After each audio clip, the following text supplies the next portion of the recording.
તારીખ આજે 9 જૂન 2026 રોજના અનુક્રમમાં આપણે શ્રી રામાનુજાચાર્ય કૃત વ્યાસસૂત્રનું શ્રી ભાષ્ય જે છે તે જોઈ રહ્યા છીએ. તત્તુ સમન્વયાત આપણે અત્યારે આ સૂત્રનું ભાષ્ય જોઈ રહ્યા છે, પણ આમાં એક વિશેષતા એવી છે કે અત્યાર સુધી આપણે અદ્વૈત જે છે એ અદ્વૈત મતનો નિરાશ રામાનુજાચાર્યના વિશિષ્ટાદ્વૈત મત દ્વારા જોયો. પણ આ તત્તુ સમન્વયાત જે કોઈ આ એમ કે સૂત્ર છે એમાં સૌ પ્રથમ મીમાંસકો અને વેદાંતિઓ વચ્ચેની જે કોઈ પણ આ એમ કે વિવાદ તો નહીં પણ વાદ જે ચાલે છે તે આપણે જોઈ રહ્યા છીએ.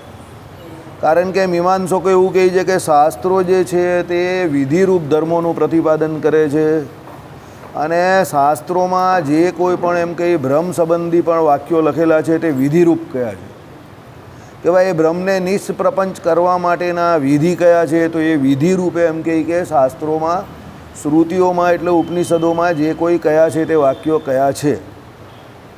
તો વેદાંતિઓ કહે કે નહીં ભાઈ, શ્રુતિઓમાં જે પરમાત્મા સંબંધી વાક્યો લખેલા છે, જે શ્રુતિ અર્થ થાય છે, ઉપનિષદ અર્થ થાય છે, તે ભગવાનના સ્વરૂપ સંબંધી સિદ્ધ વાક્યો છે. એમાં વિધિરૂપ કંઈ કહ્યું નથી.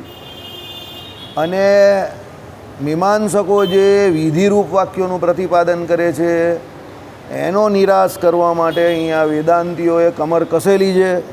અને એ લોકોએ કહ્યું કે ભાઈ વિધિ એટલે નિયોગ હોય, નિયોગ માટે તમારે પછી નિયોજ્ય વિશેષણ એટલે બે તરીકેથી બે રીતે નિયોજ્ય વિશેષણ સિદ્ધ થાય, એક નિમિત્તરૂપ અને બીજું ફલરૂપ. તો એ પણ તમે સિદ્ધ નથી કરી શકતા. એના પછી આપણે ગઈકાલે જોયું કે ભાઈ તમે જે પ્રપંચની વાત કરો છો એ પ્રપંચ જે છે તે પ્રપંચ નિવૃત્તિનું નામ જ મોક્ષ છે અને એ ફળ છે. તો નિયોગનો વિષય માનીએ તો નિયોગની સિદ્ધિ વડે પ્રપંચની નિવૃત્તિ થાય અને પ્રપંચની નિવૃત્તિ વડે નિયોગ સિદ્ધ થાય, એમ અન્યોન્યાય દોષ આશ્રય દોષ આવે. પછી એમ કહી કે મિથ્યા પ્રપંચ કે સત્ય પ્રપંચ એ વાત કરી. ચાલો તમે એક વખત પ્રપંચ માનો, તે પ્રપંચ કયો, મિથ્યા કે સત્ય? ભાઈ પ્રપંચ મિથ્યા હોય તો એ તો જ્ઞાન દ્વારા દૂર થઈ જાય. આપણે દાખલા તરીકે ઝાંઝવાના જળ જોતા હોઈએ તો એ મિથ્યા છે ને, ઝાંઝવાના જળ. ત્યાં જગ્યા પર જાઓ તમને જ્ઞાન થાય એટલે પ્રપંચ દૂર થઈ જાય. બરાબર? એટલે શું કહ્યું? મિથ્યા પ્રપંચ એમ કહેતો હોય તો ખોટું છે. મિથ્યા પ્રપંચની તો નિવૃત્તિ જ્ઞાન વડે થઈ શકે છે. એટલે નિયોગનું પછી એમાં કોઈ વિધિ કરવાની કાં જરૂર પડે છે? કોઈ વિધિ નહીં. તમે ત્યાં જાઓ. કંઈ બહુ ખરાબ માસ મારે. અરે યાર, ચલો. હા, એટલે મિથ્યા પ્રપંચ જે છે એ કેવો છે? જ્ઞાનથી દૂર થાય, તેમાં વિધિ કરવાની કોઈ જરૂર નહીં.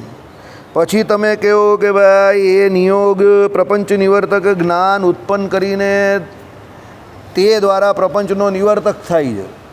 બસ, એટલે વિધિ દ્વારા પ્રપંચ નિવૃત્ત થાય એવું જ્ઞાન ઉત્પન્ન થાય છે. કારણ કે વેદાંતિઓ તો એવું માને છે ને કે ભાઈ જ્ઞાન થઈ ગયું બ્રહ્મને પોતાના સ્વરૂપનું, એટલે એનો પ્રપંચ દૂર થઈ ગયો, એટલે એનો મોક્ષ થઈ ગયો. બરાબર? ભાઈ એવું થાય છે. તો એ કહે કે ના ભાઈ, એ પણ જ્ઞાનના વાક્યથી જ થાય છે, એમાં પણ કોઈ એમ કહે કે નિયોગની કંઈ જરૂર નથી. કારણ કે અદ્વૈતીઓ કે એ પ્રમાણે એનો પ્રપંચ જે છે એની ભેદબુદ્ધિ દૂર ક્યારે થાય? એને ખબર પડે અહમ બ્રહ્માસ્મિ સર્વખલ્વિદમ બ્રહ્મ, એટલે દ્રષ્ટા દ્રષ્ટિ આ બધો ભેદ જે છે તે દૂર થઈ જાય. હવે એને ખબર પડી ગઈ એટલે દૂર જ થઈ જાય. તો ભાઈ એમાં વિધિ શું કામ કરે? તમને ઘરે બેઠો દૂધપાક મળી જતો હોય તો ભાઈ તમે એને વિધિ કરીને બનાવવા જાઓ ખરા? તમે કંઈ લાવ નહીં ભાઈ, બેઠો મળે જ તો. બરાબર? તમને બેઠા માલપુઆ મળી ગયા તો તમે શાંતિથી ખાઈ લીધા કે નહીં?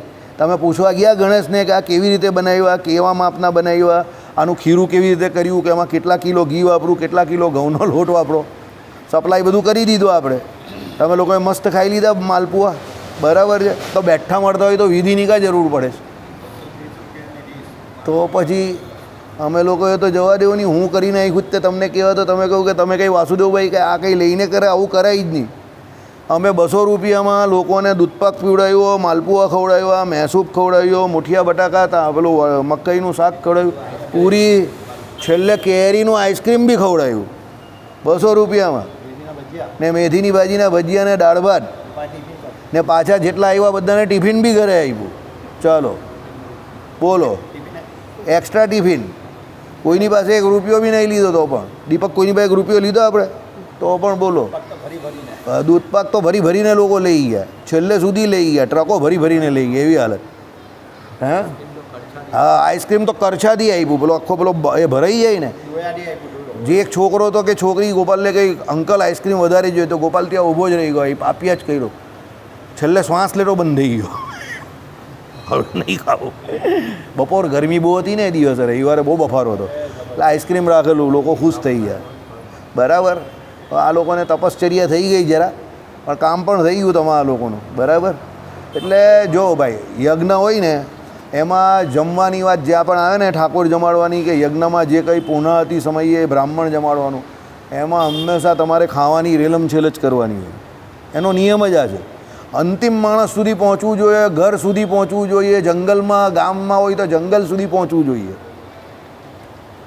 અને અંતિમ માણસ સુધી પેલો એવો કહેવો જોઈએ, ધર્મ વ્યાઘ્રને ત્યાં પહોંચાડેલું નહીં આપણા સમ્રાટ યુધિષ્ઠિરે, તે પ્રમાણે અંતિમ માણસ કેવો જોઈએ કે ભાઈ અહીંયા યુધિષ્ઠિરના યજ્ઞનો દૂધપાક આવ્યો એમ, તો એ યજ્ઞ સફળ તમારો. બરાબર, એમાં પછી ઘટે કે આમ થાય એ નહીં. આ જ આઈડિયલ સિચ્યુએશન કે આમ લોકો ઘર સુધી લઈ જાય. બરાબર, ને રાજી થાય, ને બીજે દિવસે અહીંયા પણ ખાઈ પાછા. સમજી ગયા ને, તો રાજી જ થયા ને બધા. Win win situation. એટલે આમાં જે કહ્યું એ પ્રમાણે ભાઈ, જ્ઞાનથી જ બધું દૂર થઈ જતું હોય, અજ્ઞાન કે અભેદ ટળી જતો હોય, તો પછી એમ કે વિધિની જરૂર જ કાં છે. આપણો સુરતી તો કોઈ બી વિધિ કરવા તૈયાર જ નથી. બધે તમે કહ્યું પ્રમાણે પેકેજ સિસ્ટમ, 220 રૂપિયા, ચાલ જોડાઈ ગયા આની જોડે, 30 રૂપિયા, ચાલ જોડાઈ ગયા, થોડી 5-10 રૂપિયામાં કચકચ કરશે, ભાઈ 200માં આપી દે, આમ તેમ એવું કંઈ કરશે, પણ બીજી કોઈ માથાકૂટમાં ઉતરવાનું નહીં. સીધે સીધા ખાને કા, ઉતારને કા, फिर जो कुछ करने का है वो करने का. જમી જ જાય એમાં, 100% જમી જાય, 100% જમી જાય. ચાલો, એ પછી આપણે ગઈકાલે એવું જોયું કે ભાઈ, નિયોગ સમસ્ત પ્રપંચની નિવૃત્તિરૂપી વિષયના અનુષ્ઠાન વડે સાધ્ય હોવાથી એનો પ્રયોગતા પણ જોવામાં નહીં આવે. સમજો, હવે પ્રયોગતા પણ હોવો જોઈએ ને. પ્રયોજન કરનાર, પ્રયોગ કરનાર. તમે કોઈ યજ્ઞ કરાવો, વિધિ કરાવો તો એનો પ્રયોગતા જોઈએ ને, પ્રયોગ કરનાર. બરાબર છે, પણ હવે આમાં તો શું છે કે સમસ્ત પ્રપંચની નિવૃત્તિરૂપી વિષયના અનુષ્ઠાન વડે સાધ્ય હોવાથી, બરાબર, એટલે વિષયનું અનુષ્ઠાન કરે એનાથી સાધ્ય હોવાથી એનો પ્રયોગતા પણ જોવામાં આવે નહીં. એટલે એ નિયોગ આશ્રયને અભાવે અસિદ્ધ શું થશે? અસિદ્ધ થશે, એટલે સિદ્ધ થશે નહીં. આશ્રય એટલે શું છે? તમે બધા યજ્ઞ કરવા બેઠા તો તમે કોને આશ્રય હતા? પેલા પ્રયોજક જે હતા, પ્રયોગ કરાવનાર, એને આશ્રય હતા ને મહારાજના. હવે એ પ્રયોગતા જ નહીં હોય તો પછી તમે કેવી રીતે સિદ્ધ કરવાના એને?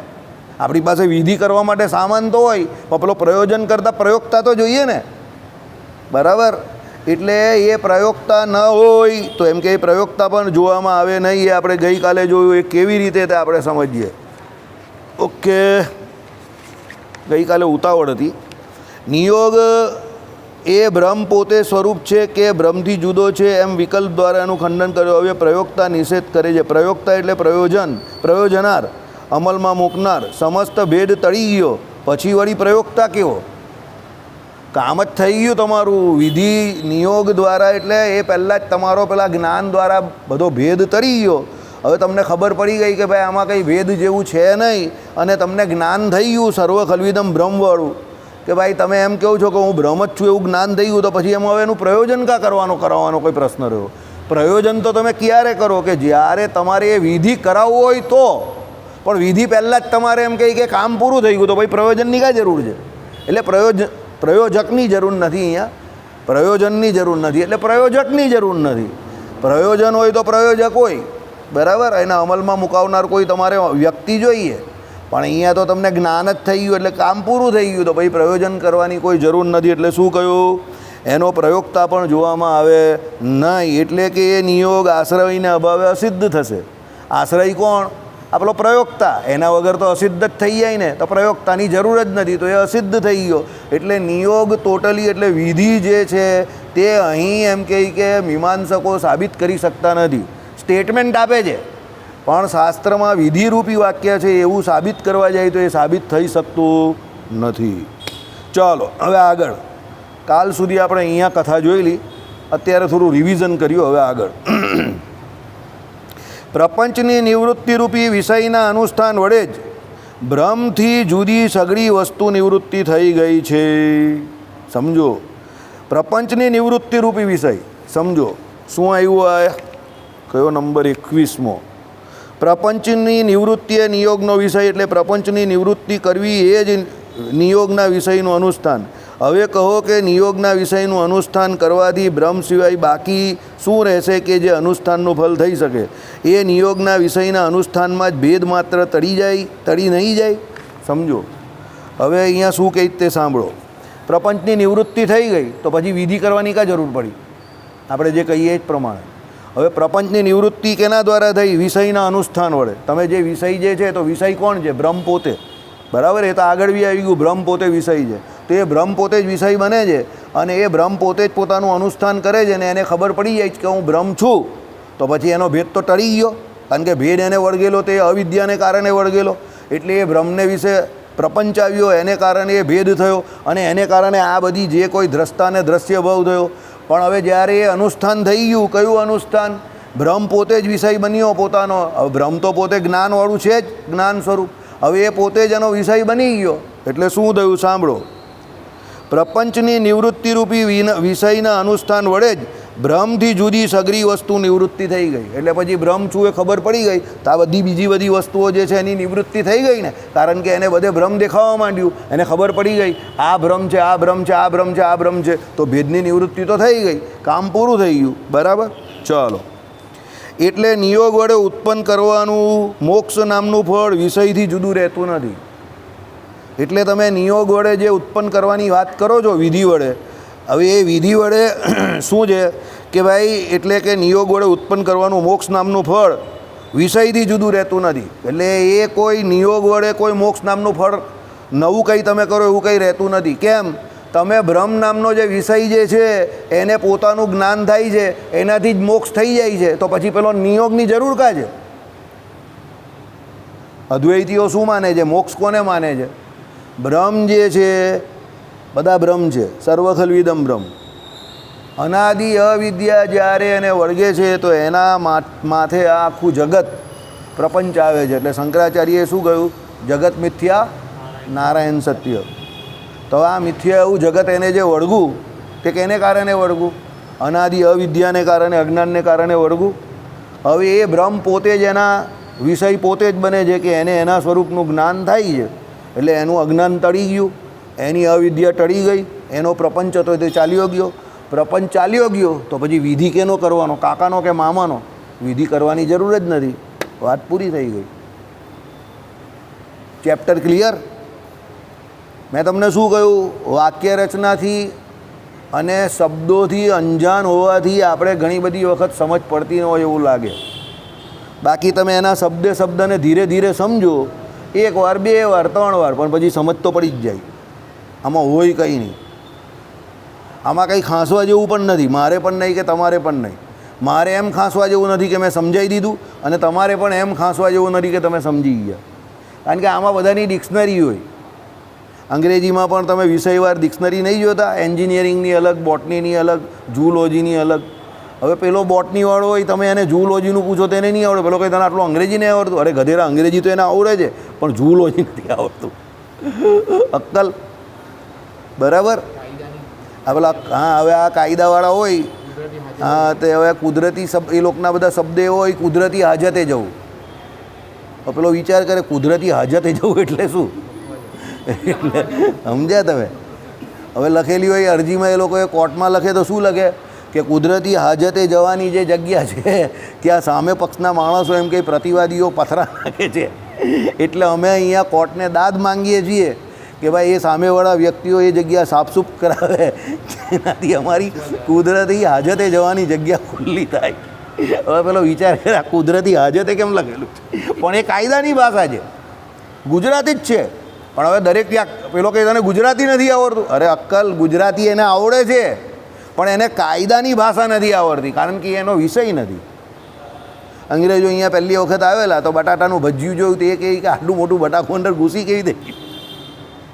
એને અક્કલ જ નહીં ચાલે અને બેસનમાં તળેલું છે, સમજ્યા? એટલે અંગ્રેજો એવી રીતે જ પેલો અંગ્રેજ જોતો તો ગોરો ખાતો હતો. It is tasty and delicious, but how can I understand કે ભાઈ this potato and it is covered by this, એમ કે શું કહેવાય કે gram flour. How it happen પેલાને પૂછ્યા જ કરે. પેલો સમજાઈને થાકી ગયો. પેલો સમજાઈ નહીં શકે બિચારો મારા જેવો અંગ્રેજીમાં, અને પેલો ગોરો ઇંગ્લિશ બોલે તે પેલાને ખબર નહીં પડે. પછી છેલ્લે પેલા કંટાળીને શું કર્યું ખબર? રસોડામાંથી છે ને તેલ મંગાવ્યું, ગેસ લીધો અને પેલું બેસનમાં બોળીને તર્યું ને કહે કે જો this happen in this way, practical બતાવે. એટલે પેલા ગોરાને ખબર પડી, ઓ ઓઇલ ઇઝ યુઝ ધિયર, એમ કે અરે અક્કલ. અને એ ખબર જ નહીં પડે કે બટાકાનું બચ્યું અંદર કેવી રીતે બટાકો ઘૂસી ગયો. બરાબર, આ વાઇસરોયની જ વાત છે કોઈ, આ કોઈ હસવાની વાત નથી.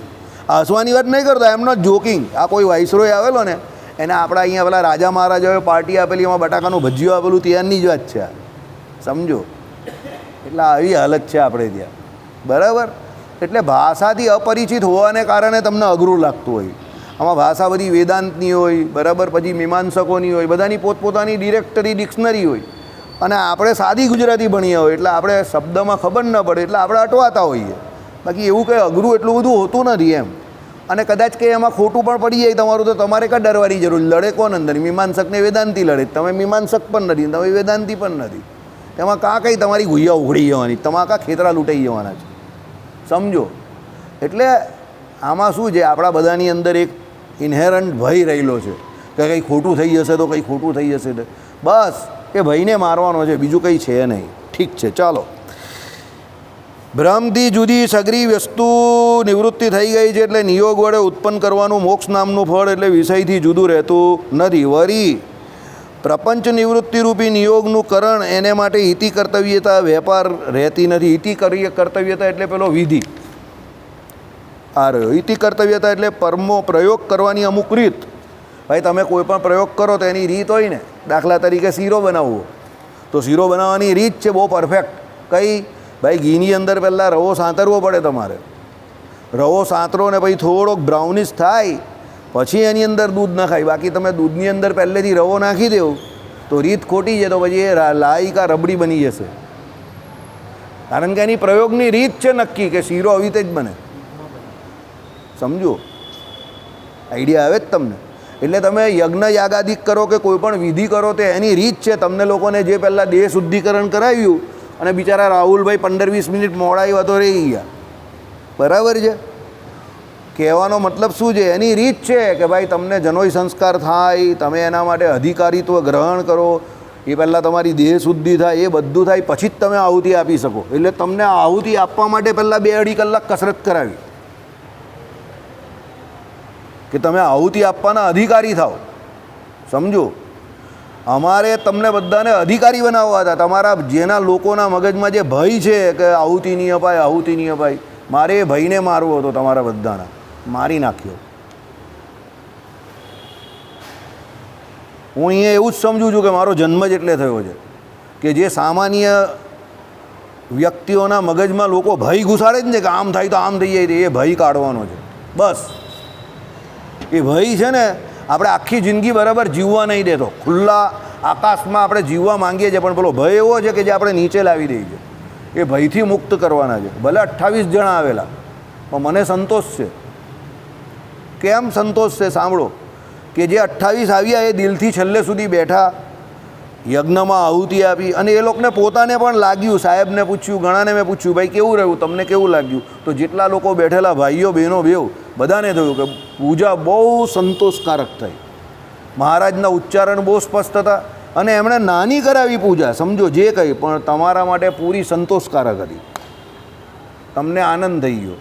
અને એણે વિષ્ણુ યાગ નિમિત્તે જે તમને 108 આહુતિ અપાવી કે પછી જે નારિયેળ જે છે, શ્રીફળ પણ જે હોમાવ્યું તમને, ત્યાં સુધીની બધી વિધિ એકદમ પરફેક્ટ. તુલસીપત્ર પણ તમારે 108 ચડી ગયા.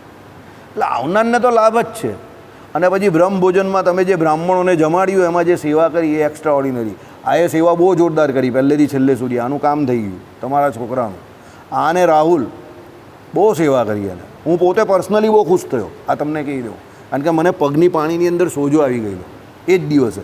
મને બહુ દુખાવો હતો, અસહ્ય દુખાવો. મારાથી બેસાતું પણ નહીં હતું પલાઠીવાનને. હું કંઈ બોલ્યો નહીં, પણ હું શાંતિથી બેસી રહ્યો. મને બરફ ઘસવો હતો, બહુ દુખતું હતું, પણ હું બેસી રહ્યો. પછી જેવું જેવું ધીરે ધીરે બપોર થતી ગઈ, કામમાં લાગ્યો, પછી એને ઘરે જઈને જરા બરફ ઘસ્યો ને સૂઈ ગયો ને મેં ગોળી ખાધી પછી એનાલ્જેસી. પછી મને રાહત થઈ, સમજો. એટલે આ લોકોએ બહુ સારી સેવા કરી, બહુ ખુશ થઈ ગયો. સાહેબ બી બહુ ખુશ થઈ ગયા. સાહેબ પણ કે સેવા બહુ જોરદાર કરતા હતા, એમ કે 2 કે 3 હતા, પણ બહુ જોરદાર સેવા કરી બધાએ. ને આ ભાઈનું મને એક કામ બહુ ગમ્યું, જેને ના પાડી અને ઘરે મૂકીને ચાલી આવ્યા ને, એ કામ મને બહુ ગમ્યું. આ ભાઈને અમારા પેલા મિત્ર સુરવીર હરિભક્તો, આ જ કામ થાય. 3 વખત આ લોકો આવી રીતે ચાલી આવશે ને, 4થી વખત ઓટોમેટિક, સમજી ગયા તમે? दारू उतरेगी खुद भी उतर आएगा, समझो. આ રીત જ છે, બેસ્ટ રીત છે. લડાઈ ઝઘડો નહીં કરવાનો, કંકાસ જરા બી. Okay, very good, thank you very much, thank you for your kind cooperation. ચાલતા જ થઈ જવાનું. આ તો યાર એકલો ચાલ્યો ગયો, પતી ગઈ વાત, બહુ જલ્દી પતી ગઈ. એ લોકોને શું હોય ખબર, કે આ ખેંચશે એટલે ભાવ વધારે ખાય, પણ ખેંચવાનું નહીં. ઓકે, એમ તું રાજી છે, વેરી ગુડ, ચાલો. મને તારો આ નિર્ણય બહુ ગમ્યો. આમ પટ્ટ દઈને કાપીને નીકળી જવાનું. એટલે એને થઈ કાં તો કંઈ ઝઘડો કંઈ થયું જ નહીં. કારણ કે એ લોકોને એવું એક્સપેક્ટેશન હોય કે હું નહીં જઈશ તો જરા ખેંચતાણ થશે, મને મનાવશે, એ કરવાનું જ નહીં. Okay, very good. તમારા વિચારોને અમે સન્માન આપીએ છીએ અને તમારો બહુ આભાર. હવે અમારો સામાન અમે બનાવી દઈએ એવું હોય તો કાં તમે બનાવી આપો તો બહુ સારું. એટલે એને ધીરે ધીરે થશે, કાં તો આપણું મહત્ત્વ જ ઘટી ગયું. 3 વખત એવું કરશો એટલે 4થી વખત એનો ને તમારો બેવનો સામાન તૈયાર થઈ જશે. તમારે કહેવાની જરૂર નહીં પડે. ડાન્સ બહુ કરી આવેલો હું પહેલાં, સમજી ગયા ને? કરેલા ભલે નથી, આઈડિયા આવી ગયો. સાચી વાત છે ને એકદમ. મને આ કામ એનું રિયલી બહુ ગમ્યું. હું કેવો માણસ છું ખબર, તમારું કામ બહુ સારું હશે ને તો હું સામે કહીશ કે આ કામ સારું છે, અને ખરાબ હશે તો પણ કહીશ કે આ જરા આમ થતે તો વધારે સારું થાત. સમજો, હું એક્સપર્ટ નથી, પણ મને જે એવું લાગે તો હું કહી જ દઉં. એનું કારણ છે, છુપાઈ રાખવું ને સામેવાળાનું બગાડવું કે બગડે તે જોયા કરવું, એના કરતાં કહી દેવું વધારે સારું નથી. વિદુર નીતિમાં વિદુરજીએ ચોખ્ખું કહ્યું છે કે જ્યાં બોલવાની જરૂર હોય ત્યાં બોલવું, ત્યાં ન બોલો તો પાપ છે. મહાભારત કૃપાચાર્યજી કેમ બચી ગયા કોઈને ખબર છે? દ્રૌપદી વસ્ત્રાહરણમાં ખાલી એણે જ આંગળી બતાવી, દ્વારકાધીશવાળી આમ. બાકી કોઈએ એને દ્રૌપદીજીને રસ્તો નહીં બતાવ્યો કે કેવી રીતે બચાય. જેટલા હતા બધા મરી ગયા. જોઈ લો, અશ્વત્થામાં પીડાય છે અત્યારે. કર્ણ ગયો, દુર્યોધન ગયો, દુશાસન ગયો, આચાર્ય દ્રોણ ગયા, ગીતામાં ભીષ્મ જેવા યોદ્ધા, મહાન યોદ્ધા ગયા, બધા ગયા. કૃતવર્મા તો આ બાજુના વ્યક્તિ હતા. કૃતવર્મા કઈ ત્યાં? અરે પણ એ સભામાં થોડા હતા કઈ.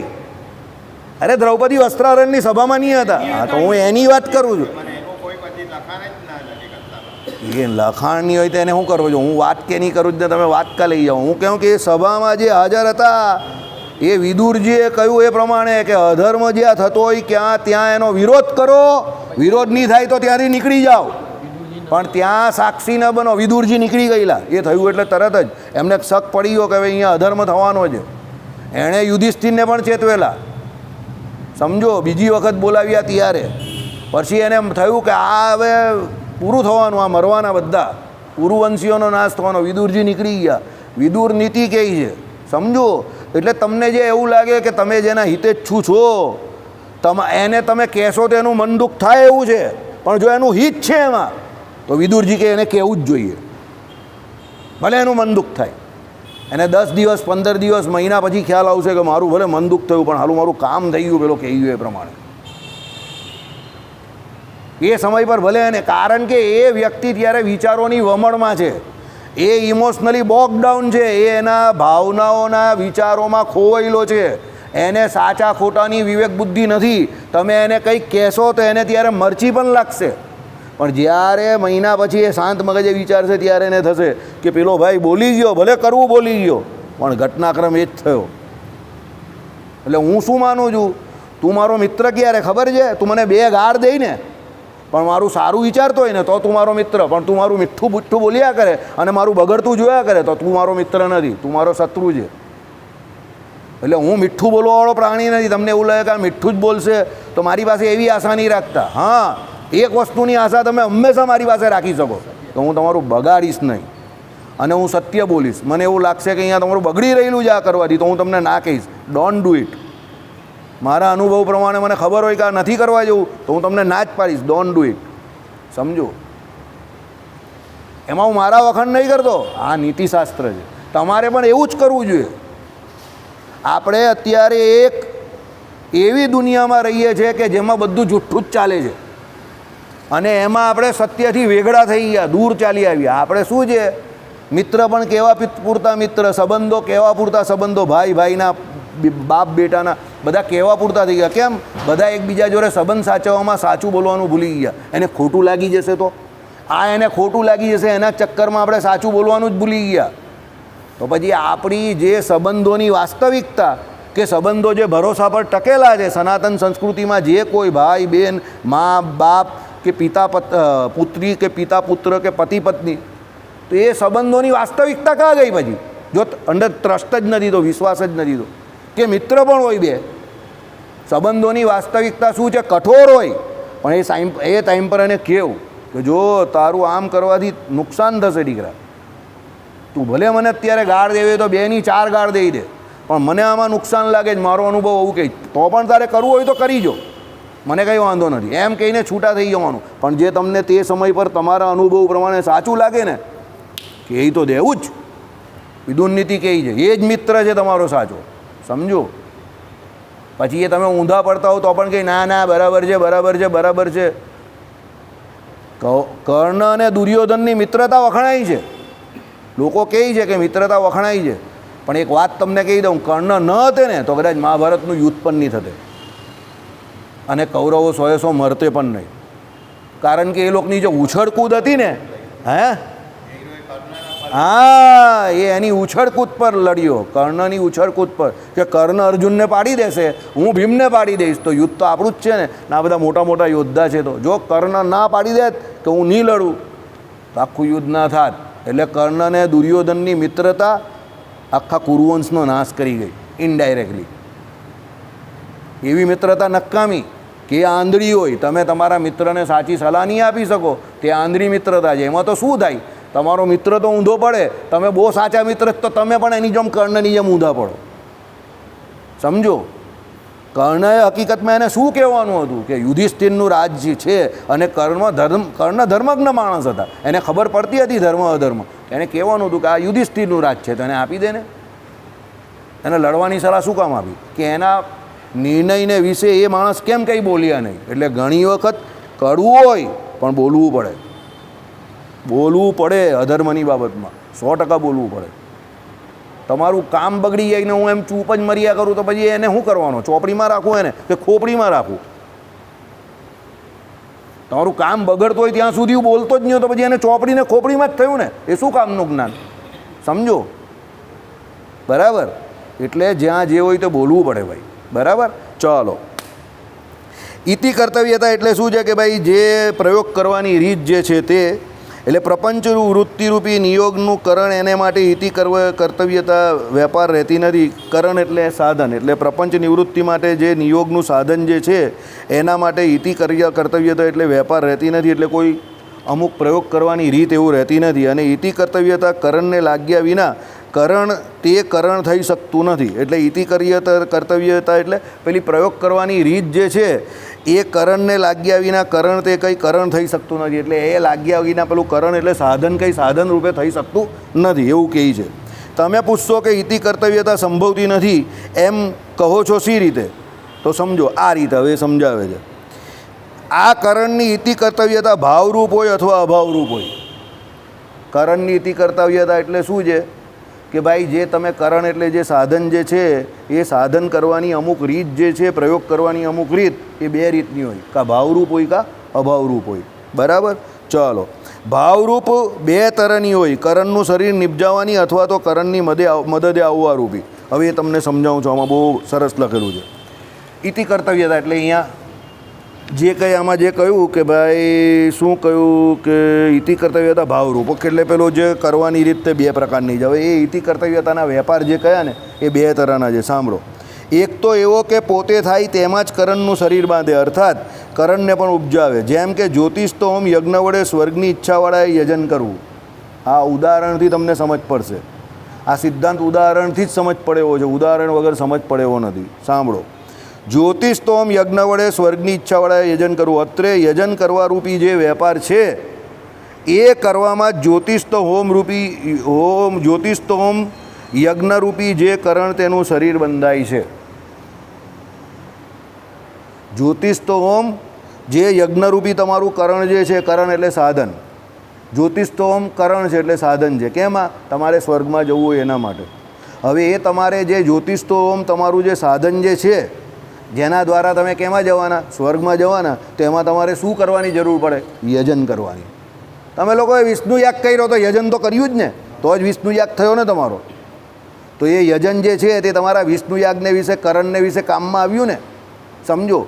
હવે તમે ભગવત પ્રસન્નતા માટે કર્યું, સ્વર્ગની ઈચ્છા માટે ના કર્યું તો, પણ ભગવત પ્રસન્નતા માટે પણ તમારે યજન તો કરવું પડ્યું ને. એટલે અહીંયા શું કહ્યું કે ભાઈ અત્રે યજન કરવા રૂપી જે વેપાર છે, તમે યજન કરવા રૂપી વેપાર કર્યો ને, બધાએ સ્વાહા સ્વાહા સ્વાહા કર્યું ને, ઓકે. તો એ યજન કરવા રૂપી જે વેપાર જે છે, શું કહ્યું? એ કરવામાં જ જ્યોતિષ તો હોમ યજ્ઞરૂપી જે કરણ તેનું શરીર બંધાય છે. એટલે યજ્ઞરૂપી શરીર જે છે, કરણ, જો યજ્ઞરૂપી જે આખું એ કાર્યક્રમ થયો, એ કાર્યક્રમમાં મુખ્ય વસ્તુ શું હતી? આહુતિ. યજન કરવું તે. એટલે શું કહ્યું અહીંયા કે ભાઈ અત્રે યજન કરવા રૂપી જે વેપાર છે એ કરવામાં જ જ્યોતિષ તો હોમ યજ્ઞરૂપી જે કરણ તેનું શરીર બંધાય છે. હવે સાંભળો, બીજો વેપાર. આ પહેલો વેપાર થયો. બીજો વેપાર એવો કે જે પૂર્વથી સિદ્ધ એવો કરણનો અનુગ્રહ કરે. એટલે જે પહેલેથી સિદ્ધ છે એવું કરણ જે છે, એ સાધન જે છે એનો જ અનુગ્રહ કરે. કેવી રીતે? કરણ કાર્ય ઉપજાવે તેવું કાર્ય કરે. કાર્ય ઉપજાવવા માટે કરણની મદદે આવે. જેમ કે આંખ વડે જુએ છે. સાંભળો, હવે ત્યાં પહેલી આંખ સિદ્ધ જ છે, પછી એનો અને વિષયનો સંબંધ થાય છે. પહેલું કરણ છે અને પછી વેપાર છે. આંખ વડે જોવું, તેમાં આંખ પહેલેથી સિદ્ધ છે, એટલે આંખ જે છે તે કરણ છે, અને પછી વેપાર એના પછી થાય છે. કેમ? આંખ છે તો તમે જોવો છો ને, એટલે એમાં શું છે? પહેલેથી કરણ જે છે તે સિદ્ધ છે, અને પછી એટલે આંખ જે છે તે સિદ્ધ છે, અને પછી એના દ્વારા તમે વેપાર કરો છો. પેલામાં શું છે? યજ્ઞરૂપી તમે કરો, એના દ્વારા યજન કરો છો. એટલે યજન જે છે એના દ્વારા તમે યજ્ઞનું એ ઉપજાવો છો, જ્યોતિષ તો હોમનું. એ પહેલેથી સિદ્ધ નથી હોતું. તમે દાખલા તરીકે યજ્ઞ કરવા બેઠા ને યજ્ઞની આહુતિ આપી, પછી જ્યોતિષ તો હોમ તમારો કહેવાયો, એ જ્યોતિષ તો હોમ પૂરો થયો, પછી તમે સ્વર્ગમાં ગયા. તો એ યજન તમે જે કરો છો એ તો યજ્ઞ કરો એની સાથે જ થાય છે. તો એ યજન કરવા રૂપી તમારી જે બાબત થઈ એ પહેલેથી સિદ્ધ નહીં હતી, એ તમે યજ્ઞ દ્વારા સિદ્ધ કરી. ત્યારે બીજી વસ્તુમાં કરણ શું છે? આંખ વડે જોવું. તેમાં કરણ પહેલેથી સિદ્ધ છે, આંખ છે તે, અને એના વડે જોવાનો તમે વેપાર પછી કરો છો. એટલે એમાં કરણ સિદ્ધ છે બીજા વેપારમાં. કયું? આંખ વડે જોવું એમાં. અને પેલામાં કરણ જે છે તે તમે યજન દ્વારા સિદ્ધ કરો છો. હવે સમજ પડી? આ બે રીતે ઇતિ કર્તવ્યતામાં બે ફેર છે. ઇતિ કર્તવ્યતા એટલે પ્રયોગ કરવાની રીત. તો પ્રયોગ કરવાની રીત આવી બે પ્રકારની હોય. પહેલી રીત કઈ? કે તમે જે યજ્ઞ કરો એના દ્વારા એને સિદ્ધ કરો. એટલે જે વિધિ કરો એના દ્વારા કરણને પણ સિદ્ધ કરો. કયા? એના સાધનને પણ. દાખલા તરીકે જે જ્યોતિષ તો હોમ કરે તે સ્વર્ગમાં જાય. તો સ્વર્ગમાં જવું છે તમારે બધાએ, તેના માટે જ્યોતિષ તો હોમ કરવાનો છે. તો એ જ્યોતિષ તો હોમ તમારે કરવા માટે કરણ સાધન શું જોઈએ? યજન કરવું. તો એ તમે જ્યોતિષ તો હોમ કરો ત્યારે જ એ યજન થાય, અને એ યજન દ્વારા જ તમારા જ્યોતિષ તો હોમ રૂપી આખું એનું શરીર બંધાય, અને પછી જ્યોતિષ તો હોમ પૂરો થાય પછી તમારે જવું હોય તો પ્રત્યક્ષ તમે સીધા આ દેહ છોડીને કાં ચાલ્યા જાઓ? સ્વર્ગલોકમાં ચાલ્યા જાઓ. એટલે જ્યોતિષ તો હોમ કરવાની સાથે તમારું કરણ સિદ્ધ થયું યજનરૂપી. બીજો વેપાર અલગ છે આખો. બીજા વેપારમાં શું છે? કરણ પહેલેથી સિદ્ધ છે. કેવી રીતે? આંખ વડે જોવું. તો આંખ એટલે કરણ એટલે સાધન સિદ્ધ છે, અને પછી એ વેપાર કરે છે જોવાનો. આઈડિયા આવ્યો? આ બે પ્રકારની ઇતિ કર્તવ્યતા કહી છે. ઇતિ કર્તવ્યતા એટલે પ્રયોગ કરવાની અમુક રીત. તો આ બે પ્રકારની રીત જે છે તે કહી છે પ્રયોગ કરવાની. કોઈ પણ વસ્તુની બે ત્રણ રીત હોય ને, તમારા હીરા જોવાની બે ત્રણ ચાર રીત હોય, આપણે રૂપિયાની નોટ ચેક કરવાની 2-3-4 રીત હોય કે ભાઈ 500ની નોટ ડુપ્લિકેટ કઈ છે અસલી કઈ છે, તેમ આ ઇતિ કર્તવ્યતા એટલે પ્રયોગ કરવાની પણ આ 2 પ્રકારની રીત છે. એકમાં કરણ તમારે સિદ્ધ કરવો પડે સાધન, અને બીજામાં કરણ ઓલરેડી સિદ્ધ હોય. હવે સમજી ગયા ઇતિ કર્તવ્યતા શું છે? નામ જ અઘરા હોય. આમાં નામ તમે સમજી જાઓ એટલે કંઈ અઘરું નહીં હોતું. ઇતિ કર્તવ્યતા એટલે પ્રયોગ કરવાની રીત એ 2 પ્રકારની હોય છે. એકમાં કરણ સિદ્ધ હોય અને એકમાં કરણ તમે કરો પછી સિદ્ધ થાય. પણ ટૂંકમાં શું છે કે ઇતિ કર્તવ્યતા બરાબર કરો, પ્રયોગ કરવાની રીત તમે ફોલો બરાબર કરો તો જ તમને એનું ફળ મળે, નહીં કરો તો નહીં મળે. બરાબર? ચાલો,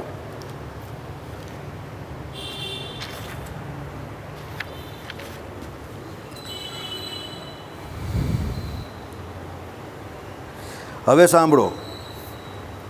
બંનેમાંથી એકે તરહની અહીંયા સંભવતી નથી.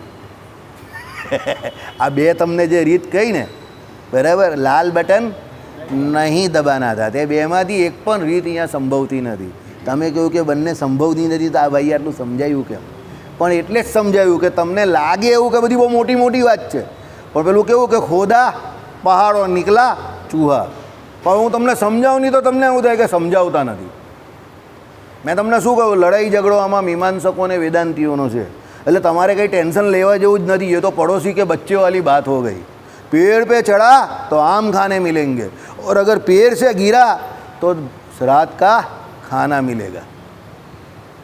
તમને કોઈ રીતે નુકસાન નથી. સમજી ગયા? લડે કોણ છે? મીમાંસકો અને વેદાંતિઓ.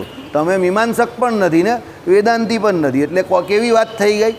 પાડોશી के बच्चे वाली बात हो गई. पेड़ पे चढ़ा तो आम खाने मिलेंगे और पेड़ से गिरा तो रात का खाना मिलेगा. સમજી ગયા? બરાબર. એટલે તમારે કંઈ આમાં લડવા ઝઘડવાનું છે જ નહીં. મીમાંસક ને વેદાંતિ લડે છે, તમારે પિક્ચર સાંભળ્યા કરવાનું શાંતિથી. તમારે ખસી જવાનું. તમે વેદાંતિ પણ નથી ને મીમાંસક પણ નથી, કારણ કે અહીંયા વેદાંતિનો ઉલ્લેખ અદ્વૈતીઓ જોડે છે, આપણી જોડે નથી. બરાબર? ચાલો, ઓકે.